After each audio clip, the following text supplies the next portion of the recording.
آئیے آج ہم عہد کے صندوق کے بارے میں کچھ بات کریں گے۔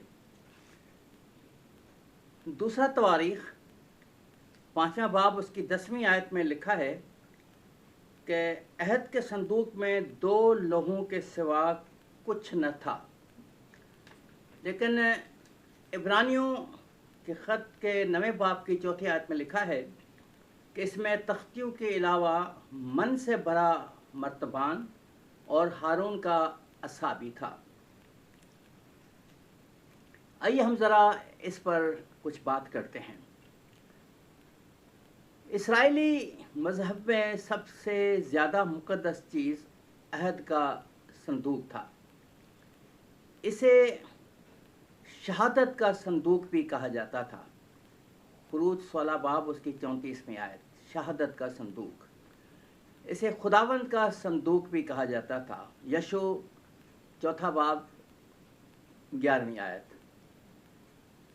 اسے یہوہ کا صندوق بھی کہا جاتا تھا، پہلا سلاطین 2 باب 26ویں آیت۔ یہ صندوق 3 فٹ 9 انچ لمبا، 2 فٹ 3 انچ چوڑا اور اتنا ہی گہرا تھا۔ بزلیل نے اسے اس نمونے کے مطابق بنایا جو خدا کے بندہ موسیٰ نے خروج کی کتاب کے 25ویں باب میں اسے دیا تھا۔ یہ کیکر کی لکڑی سے تیار ہوا، اس کے چاروں طرف سونا منڈا تھا۔ اس کے دونوں طرف سونے کے کڑے اور سنہری چوبیں تھیں تاکہ اٹھانے میں آسانی ہو۔ اس صندوق کے ڈھکن کو سرپوش یا رحم گاہ کہا جاتا تھا اور اس پر سونے کے 2 کروبی بنے ہوئے تھے۔ خیمہ اجتماع کا یہ پاک ترین مکان خدا کی حضوری کی علامت تھا، اور یہی وہ مقدس جگہ تھی جہاں خدا انسان سے ملاقات کے لیے آتا۔ خروج 30واں باب 9ویں آیت۔ اور اپنی مرضی سے اپنے خادموں موسیٰ، ہارون، یشوع پر ظاہر ہوا کرتا تھا۔ اور اس کے بعد یہی وہ مقام تھا جہاں سردار کاہن سال میں ایک بار یوم کفارہ پر پوری قوم کے لیے خون چھڑکتا تھا۔ احبار 16واں باب 14ویں آیت۔ خیمہ اجتماع کے زمانہ میں اس صندوق میں 3 چیزیں رکھی ہوئی تھیں۔ 10 احکام کے پتھر سے بنی تختیاں 2، خروج 25واں باب ہم دیکھ سکتے ہیں، اور استثناء 10واں باب کے اندر اس کا ذکر ملے گا۔ من سے بھرا ہوا مرتبان، خروج 16واں باب 32 اور 33 آیت۔ ہارون کا پھولا پھلا عصا، گنتی 17واں باب 10ویں آیت۔ مگر اس کے بعد بنی اسرائیل کے ملک کنعان میں داخلے سے پہلے خیمہ اجتماع میں بزرگ موسیٰ کے حکم سے شریعت کی کتاب بھی عہد کے صندوق کے پاس رکھ دی گئی تھی، استثناء 31واں باب 26ویں آیت۔ ان چیزوں کی اپنی ایک منفرد حیثیت اور اہمیت تھی۔ 10 احکام کی دونوں تختیاں اس بات کی علامت تھی کہ خدا نے اپنے لوگوں کو زندگی گزارنے کے قوانین دیے ہیں۔ من کو مرتبان میں سنبھال کر رکھنے کا مطلب اس حقیقت کو یاد کرنا تھا کہ بنی اسرائیل 40 برس تک بیابان میں جب آوارہ پھرتے تھے تو خدا کس طرح ان کی پرورش کرتا رہا، اور ہارون سردار کاہن کا بادام کی کلیوں اور شگوفوں سے پھولا پھلا عصا کہانت اور الہی خدمت گزاری کی مقبولیت کا پیش خیمہ تھا۔ اس سے پہلے کہ ہم پرانے اور نئے نامے کے ان دونوں بیانات میں فرق کی وضاحت کریں، ایک بات ضرور یاد رکھیں کہ عبرانیوں کے خط کا مصنف اس زمانے کی بات کرتا ہے جب عہد کا صندوق ابھی خیمہ اجتماع میں ہی ہوتا تھا، جبکہ تاریخ کی دوسری کتاب کے لکھاری نے جو سچائی بیان کی ہے وہ اس دور کے بارے میں ہے جب خدا کا صندوق سلیمانی ہیکل میں رکھا گیا تھا۔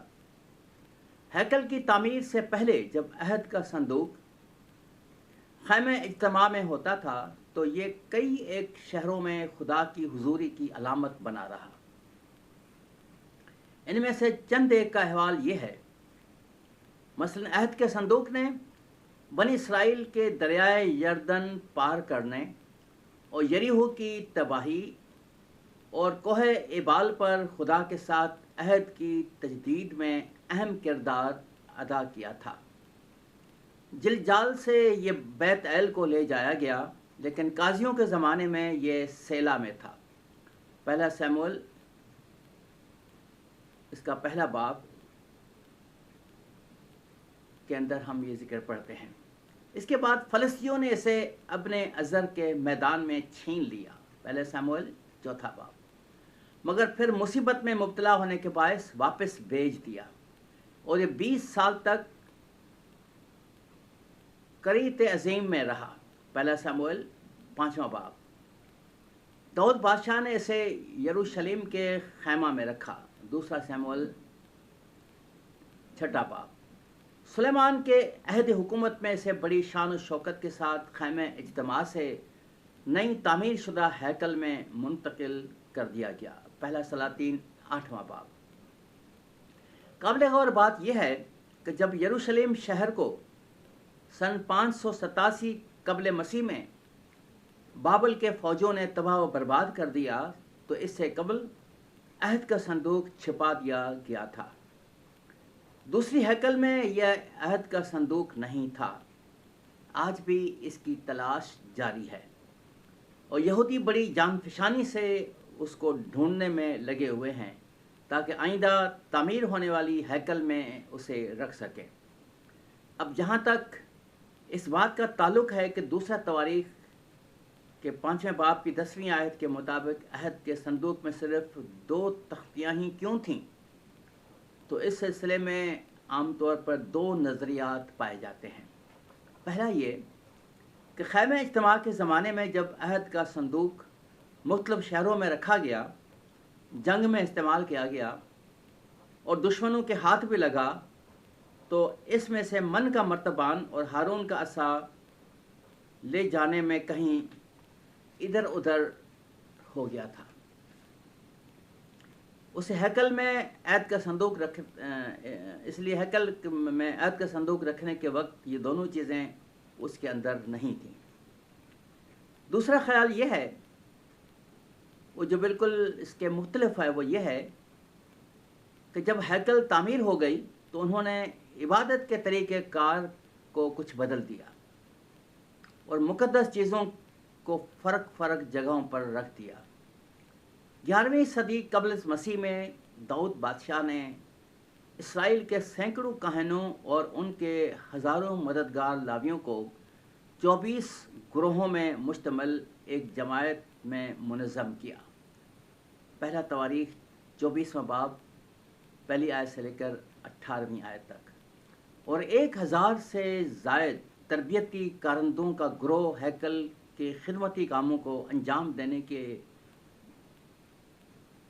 لیے کم از کم سال میں 2 مرتبہ پورا ہفتہ ایک ساتھ اپنی باری پر خدمت کیا کرتا تھا۔ ہم لوکا کی انجیل جب پڑھتے ہیں تو اس کے پہلے باب کی 5ویں آیت سے لے کر 11ویں آیت تک ہم دیکھ سکتے ہیں کہ وہ اپنی باری پر خدمت کیا کرتے تھے۔ تاہم عید خیام پر تمام 24 گروہ خدمت انجام دیتے تھے، اور عید فصح کے تہوار پر اضافی مدد بھی درکار ہوتی تھی۔ قربانیوں اور نذرانوں کی خدمت کے علاوہ اب ہیکل کی نگہبانی کرنا بھی انہی مخصوص لوگوں کی ذمہ داری بن گئی، تاکہ رات کو کوئی جانور ہیکل میں گھس کر اس کو ناپاک نہ کرتے۔ یہودیوں کی روایتی کتاب مشنا میں لکھا ہے کہ کہن ہیکل میں 3 جگہوں پر رات کو پہرا دیتے تھے، ایتیناس کے حجرے پر، شمعدان کے حجرے پر